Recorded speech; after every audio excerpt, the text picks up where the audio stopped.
after finally getting a chance to watch the 2025 horror comedy, The Monkey. I have to say I'm a bit disappointed. The Monkey is based on a Stephen King short story and surely reminds me, and probably many of you, of the cult classic 1988 film Monkey Shines. Who can forget that cover? That said, these two films are very different, their storylines, and The Monkey, in my opinion, had some potential, but really just had too much ill-timed humor, a weak second storyline, it's basically cut into two halves, and characters you just don't really care about. Now, in general, it felt like a cheap imitation of Final Destination, except the kill scenes are much more outlandish and gory, and really just not as good as Final Destination. Now, I believe, again, that this was a missed opportunity, and the monkey in the movie was really creepy, and instead of keeping this, tense, nerve-wracking atmosphere they could have done, the writers chose to inject this bad humor throughout the movie. The Monkey begins by introducing us to twin brothers, Hal and Bill. Hal and Bill live with their mom, Louise, and their father abandoned them. Although he has left the twins, their dad was a world traveler and brought back all sorts of interesting items throughout the world or from around the world. Now, one of the items happens to be a monkey, a really creepy one.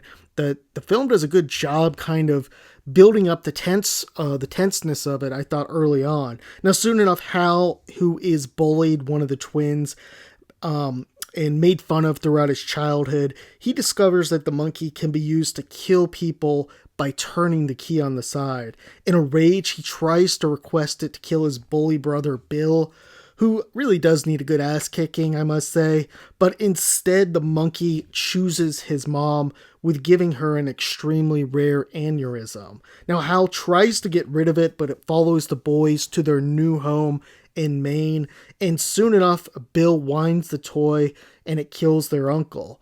Now, both knowing the dangers of the monkey, they drop it in a well, even though they know it can teleport, so that made no sense as well.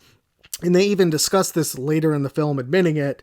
It's bad when the writers are calling out the plot holes front and center, really.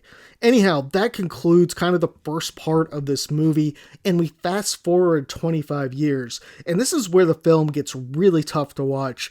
Bill and Hal are estranged, and Hal is pretty much a loser, working a dead-end job, engaged in a custody battle, which he's going to lose because his ex-wife's husband is super rich.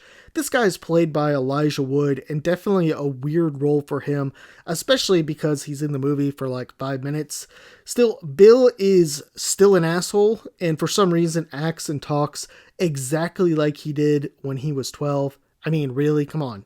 Anyhow, as predicted, the monkey comes back, kills a bunch of people in a gruesome fashion, and of course kills Bill in the end. There's nothing good about this second half of the film. The kills are gruesome and often funny, but this isn't Final Destination. We don't see characters fighting to beat death. The monkey simply hits its drum and someone's going to die. Oh yeah, and Bill is the one turning the key because he wants to kill Hal, since Hal inadvertently killed his mother and he figured it out as he became an adult. Now, both Bill and Hal's adult characters are completely dull, and the simple fact is that this movie spent too much time on the first half of the film setting up the storyline. This first part should have been around 20 minutes max. They find the monkey, learn its power, and do everything to get rid of it. Now, in general, movies that split storylines don't really work well, I think. It did work, of course, for Stephen King's It, but that doesn't really count since it's actually two separate movies. Still, the bigger problem with this film was there was simply just too much humor in it, at least for my taste. Horror movies with humor need to be fast-paced, one simple storyline. It works for Final Destination, as the kills are really the only part that's really somewhat comical in the movie. Now, I generally thought that the monkey was creepy as hell in this film the first 20 minutes. I was like, man, this is going to be good. But then little by little, with so many kills, the tone really changed to more humorous, and it hurt the movie in my opinion.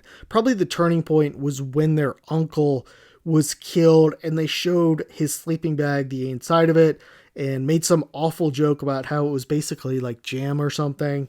Maybe this is me, maybe this is on me, since this was a horror comedy, it was meant to be that. Still, I think this could have been a really creepy horror movie. Maybe the writers thought about it and decided a monkey just wouldn't work and wouldn't be taken seriously.